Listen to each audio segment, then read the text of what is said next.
Bonsoir, chère audience. Aujourd'hui, nous allons parler des modalités de gestion des produits ayant des propriétés psychotropes. Donc, pour parler juste du plan, on va commencer par une introduction. Ensuite, on va aborder les textes réglementaires, les modalités de gestion, notamment en pharmacie hospitalière, la liste des produits concernés, un petit résumé et on finira avec une conclusion, bien sûr, qui va être le début de la table ronde. Donc pour commencer, les produits psychotropes ont connu dernièrement beaucoup de polémiques en lien avec l'usage récréatif de cette classe. Donc de ce fait, il y a eu des textes réglementaires qui ont pour effet de revoir et de sécuriser surtout l'aspect médico-légal du pharmacien hospitalier, enfin du pharmacien et toute la traçabilité des médicaments à propriété psychotrope. Donc l'acte de gestion des produits ayant des propriétés psychotropes est concerné par tous les pharmaciens, qu'ils soient officines, qu'ils exercent en officine, à l'hôpital ou encore en industrie, donc allant de l'importateur jusqu'au dispensateur aux patients. Donc les textes réglementaires définissent de façon claire les droits mais aussi les obligations de chaque acteur ou partie prenante.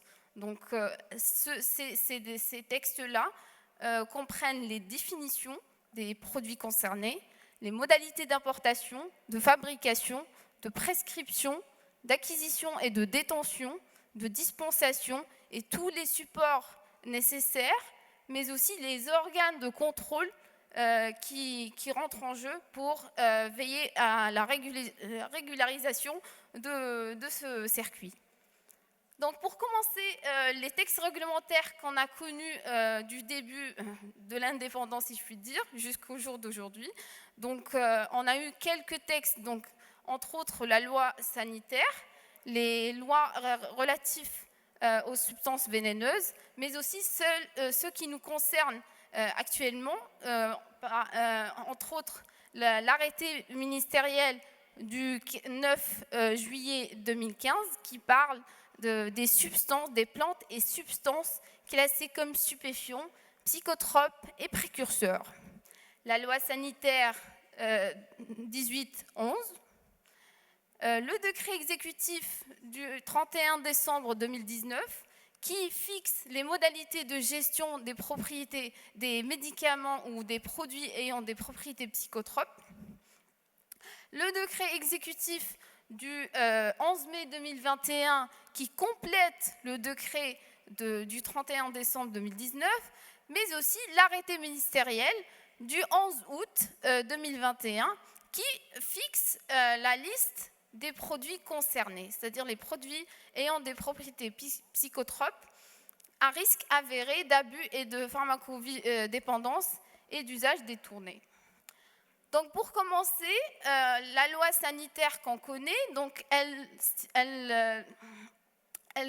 clarifie très bien le positionnement des substances vénéneuses dans son chapitre 8, qui définit, qui cite les produits psychotropes qui sont concernés, donc inscrits sur la liste 1 et 2, des substances, préparations et produits présentant des risques pour la santé conformément à la classification internationale. Donc on est harmonisé avec la classification internationale. Mais aussi l'article 245, qui donc il stipule, il dispose les modalités de contrôle et d'application de ces modalités de gestion par voie réglementaire qui ont été ensuite clarifiées par les décrets qu'on a cités avant. Donc, on résume que les substances psychotropes sont considérées comme des substances vénéneuses et sont soumises à un contrôle spécifique administratif, technique et de sécurité. Donc, les modalités de gestion des produits ayant des propriétés psychotropes. Donc, on cite les deux décrets. Donc, le premier, le 379 du 31 décembre 2019, mais aussi celui du 11 mai 2021 qui modifie et complète le décret du 31 décembre. Donc, qu'est-ce qu'il contient, ce décret? Donc, il y a 5 chapitres. Comme on a dit, il parle de la production, de l'importation, de la dispensation et des modalités de contrôle. Donc, on parle aussi des commissions nationales qui rentrent dans l'organisme de contrôle de ces produits-là. Donc, comment on va résumer, nous, en tant que pharmaciens hospitaliers, on s'est aligné à la circulaire 007. Donc, le circuit du médicament, donc, on commence par l'approvisionnement. Qui dit approvisionnement, donc on commence par la commande. La commande, elle est telle stipulée par le décret, donc doit être séparée des autres commandes, des autres produits pharmaceutiques. La griffe et la signature doivent être accompagnées de ce bon de commande, mais aussi un complément dans le décret du 11 mai 2021 qui dit qu'on peut lancer le bon de commande par voie électronique. La réception, il doit y avoir certaines données, certaines mentions dans le bon de réception. Donc, il faut qu'il y ait une conformité de la facture du bon de commande remis, le numéro de lot, la quantité livrée, la date de péremption et aussi rajouter la mention service fait, donc sur la facture. Et bien sûr, opposer la signature et la griffe du pharmacien responsable. Donc, le pharmacien ici, on insiste sur le fait qu'il doit vérifier la conformité et veiller sur la conformité de cette commande, de ce volet d'approvisionnement sur toutes ces étapes-là. Donc, comme on a dit, la facturation également, elle doit être séparée des autres factures des produits pharmaceutiques. En ce qui concerne l'entreposage, donc, il doit être conservé dans une armoire à clé. Donc, ce n'est pas forcément une armoire qui doit être séparée des autres produits pharmaceutiques, mais juste une armoire fermée à clé. En ce qui concerne les documents de traçabilité et réglementaires annexés, donc on a 4 en pharmacie hospitalière. Donc, l'ordonnancier pour ce qui est des produits à usage ambulatoire. On a le registre de retrait, bien sûr, la fiche de stock et enfin le registre de main courante. Donc ici, on a un exemple des registres tels utilisés au niveau de l'EHSCPMC. Donc ça, c'est un exemple d'ordonnancier tel décrit dans les annexes du décret. Ici, nous avons le registre de retrait. Ensuite, la fiche de stock. Et enfin, le registre de main courante. Alors, on demande aussi que ces registres doivent être cotés et paraphés par le directeur de l'établissement, le directeur de la santé et de la population de la wilaya concernant les établissements privés. Donc, quand il s'agit d'établissements privés, il faut que ça soit assigné au niveau de la DSP.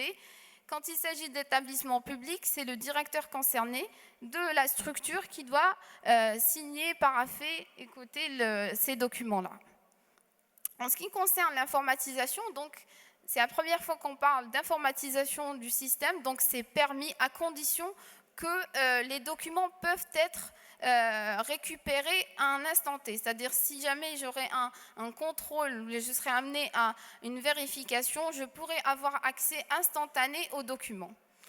L'archivage aussi est important, il est de 5 ans pour ces registres-là.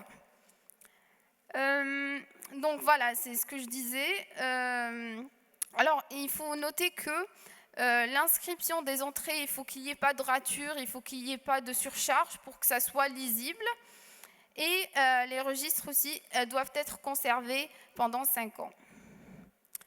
L'exemplaire de l'ordonnance doit être conservés pendant 2 ans. L'inventaire, il doit être fait de façon trimestrielle, mais aussi annuelle. Cet inventaire, il est sous la responsabilité du pharmacien et une copie doit être remise à la commission wilayale et la commission nationale. Donc les écarts aussi ont été clarifiés, donc tout écart doit être signé et justifié et communiqué à la commission des psychotropes. En ce qui concerne les échanges sont permis entre les établissements hospitaliers à condition de notifier les commissions wilayales concernées. Donc s'il s'agit du même wilaya, donc on notifie une seule commission. S'il s'agit de 2 wilayas différentes, donc les 2 commissions wilayales doivent être notifiées de cet échange. Voilà. Donc en ce qui concerne le 3e volet qui parle de la dispensation, donc qui est prescripteur de droit, donc pour ce qui concerne les médicaments à propriété psychotrope, donc un médecin, point. Donc il ne s'agit pas d'un médecin spécialiste, donc un médecin généraliste ou l'essentiel qu'il soit un médecin ait de droit de prescrire des médicaments psychotropes. Donc, en fait, il y a eu des modifications par rapport au modèle de prescription, parce qu'au niveau du premier décret, on parlait uniquement de psychotropes qui devaient être en 3 copies. Donc, on pensait que tous les médicaments psychotropes doivent avoir une copie jaune, une copie rose et une copie blanche. Ensuite, ça a été modifié dans le décret du 11 mai 2021, où on dit que ces copies-là sont concernées uniquement les médicaments à usage avéré d'abus, de pharmacodépendance et d'usage détourné. Donc, voici un exemplaire des 3 copies de l'EHS de psychiatrie. Donc, on montre bien les mentions qu'on va détailler juste après. Donc, la copie rose reste chez le médecin. Et nous, en tant que pharmacien hospitalier, nous allons recevoir soit la copie blanche, s'il s'agit de médicaments psychotropes, ou encore la copie jaune et blanche, s'il s'agit de médicaments psychotropes à risque avéré d'abus, de pharmacodépendance et d'usage détourné. Donc, en ce qui concerne les mentions qui doivent être mentionnées ou notifiées au niveau de l'ordonnance. Donc, on a rajouté par rapport à ce qui est utilisé en temps courant. Donc, le numéro de série est obligatoire, l'identification de l'établissement naturellement, donc, et aussi l'identification du médecin. Il faut qu'il ait sa griffe et notifiée par le numéro d'ordre, donc ce qui n'existait pas avant. La posologie, le dosage et la forme. La durée du traitement est importante.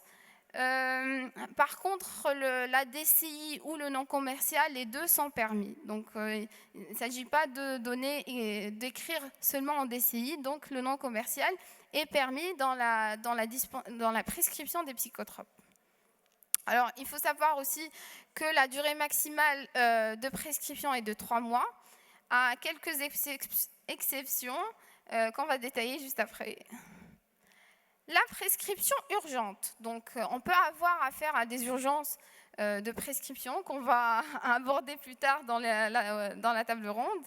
Donc, ici, on va avoir plutôt un bon de commande hebdomadaire en double exemplaire. Donc, il doit être blanc et rose en respectant la dotation du produit. Il doit être également... Pardon ? Il doit être également accompagné d'un relevé nominatif justifiant ces prescriptions urgentes. Voilà. Pour les médicaments, voilà, voici l'exception dont je vous ai parlé.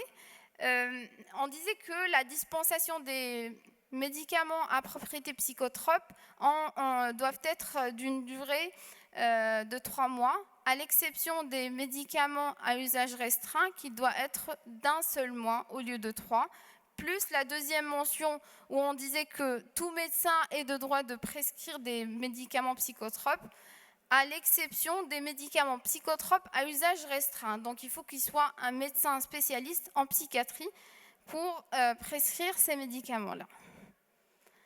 Donc, la liste des médicaments à prescription restreinte doit faire l'objet d'un arrêté ministériel ou interministériel, chose qui n'a pas été faite jusqu'à maintenant. Donc, on n'a pas de liste de médicaments psychotropes à usage restreint.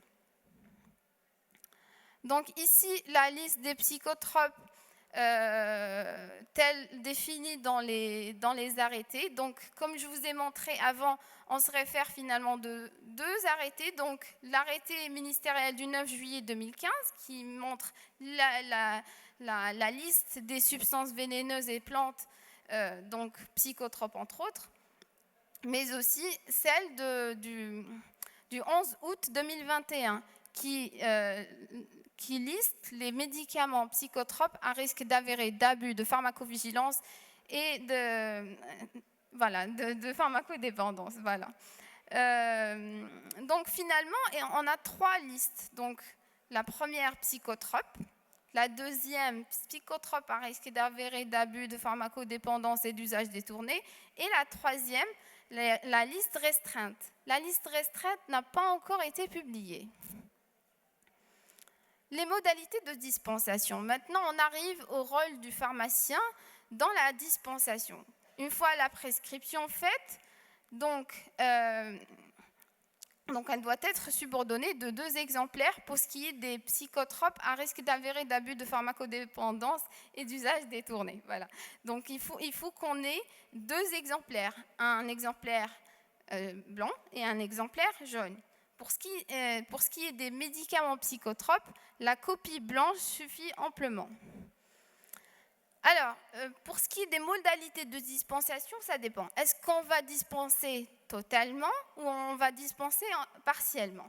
Donc, si on dispense totalement, donc l'exemplaire jaune est remis au patient et l'exemplaire blanc est conservé par le pharmacien hospitalier. Bien sûr, on doit notifier la quantité servie dans la copie, qu'elle soit la copie conservée ou la copie remise. Pour ce qui est des traitements dispensés partiellement, donc la copie blanche reste chez le patient avec la transcription de la quantité servie et la copie jaune, quant à elle, est conservée par le pharmacien hospitalier. Toujours, on doit notifier les quantités servies. Mais aussi, on doit voir la date de dispensation par rapport à la date de prescription. Donc, si j'ai la date de prescription par rapport à son QSP, donc je peux dispenser 3 mois. Donc, si la dispensation, je la reçois, il reste 2 mois, donc je dispense 2 mois. Et s'il reste 1 mois, je dispense pendant 1 mois. Maintenant, la petite ambiguïté, c'est qu'on parle de début de mois. Maintenant, ça relève d'une motivation personnelle. Comment vous définissez votre début du mois? Donc, ça pourrait aussi faire l'objet d'une table ronde. Donc, que veut-on dire par début du mois? Donc, la date de dispensation est obligatoire sur l'ordonnance. On a parlé aussi des contrôles. Donc, la dispensation peut faire l'objet d'inspections inopinées par le ministère de la Santé, puisqu'on parle de pharmacie hospitalière. Donc, que ce soit des médecins ou des pharmaciens inspecteurs, ils peuvent faire une inspection et vous devez présenter les documents nécessaires. Et veiller à la traçabilité de ces produits tels décrits dans les décrets. Aussi, on voit dans le décret les missions de la commission wilayale ou nationale des produits psychotropes, donc placée auprès de la DSP. Elle a pour objet d'assurer le contrôle et le suivi des déclarations de pharmaciens, proposer au directeur de la santé et de la population de la wilaya la programmation d'inspections ciblées en fonction des déclarations et informations traitées, proposer au directeur au DSP toutes les mesures nécessaires entrant dans le cadre de ses missions. Et enfin, établir un bilan annuel de ces travaux qu'elle adresse à la Commission nationale. La gestion des périmés, ça fait l'objet de la réglementation en vigueur. Donc, il n'y a pas eu de détails plus que ça, donc on se réfère à ce qui est disponible dans la réglementation. Ceci, je ne sais pas si c'est lisible, mais ça, c'est un résumé de tout ce qu'on a dit en un seul tableau. Donc, l'acquisition, le contrôle, la dispensation et les supports nécessaires. La SAFU, dans tout ça, donc, nous avons élaboré un guide en août dernier, juste avant avec la venue de l'arrêté interministériel, mais aussi avec la mise en vigueur du décret, donc, puisqu'on a eu certains retards à cause de la pandémie. Donc, le 11 août était le premier jour de mise en vigueur. Le 16 août était le jour de la mise en vigueur de ces décrets-là. Donc, nous avons élaboré un guide qui a reçu beaucoup d'intérêt auprès des pharmaciens hospitaliers. Donc, nous avons quand même eu plus de 200 téléchargements en ligne. Nous avons également fait des webinaires en ligne pour tenter de faire des tables rondes, de discuter. Donc, nous avons ouvert une boîte pour permettre aux pharmaciens hospitaliers de mettre leurs requêtes s'ils ont besoin, s'il y a des éclaircissements à faire par rapport au décret. Mais aussi, nous avons fait des meetings, s'il y a des gens parmi vous qui ont assisté à différents meetings pour tenter de mettre en application ce décret-là en temps réel. En conclusion, donc, ce décret-là a permis quand même, en dépit de quelques difficultés sur le terrain, notamment avec les obligations du pharmacien hospitalier pendant la pandémie, d'éclaircir et de permettre une meilleure traçabilité des médicaments psychotropes, même si elle est excessive. Donc, elle aura pour conséquence de dissuader les médecins de les prescrire et les pharmaciens de les dispenser, ce qui rendra l'accès de ces thérapies aux patients et qui ont un réel besoin difficile, voire possible. Donc, pour garantir un meilleur accès à ces produits, il est essentiel de faire en sorte que la réglementation soit équilibrée et qui prenne en compte la situation réelle des praticiens, quel que soit leur secteur d'activité.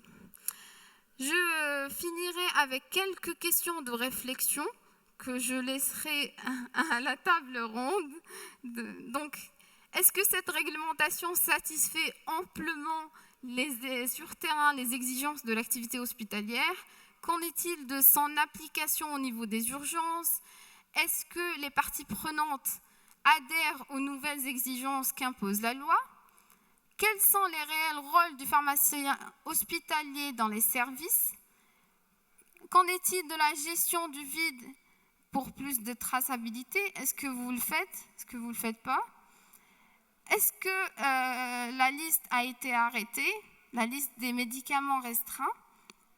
Et le lien entre les secteurs hospitaliers, les pharmaciens hospitaliers et les commissions wilayales.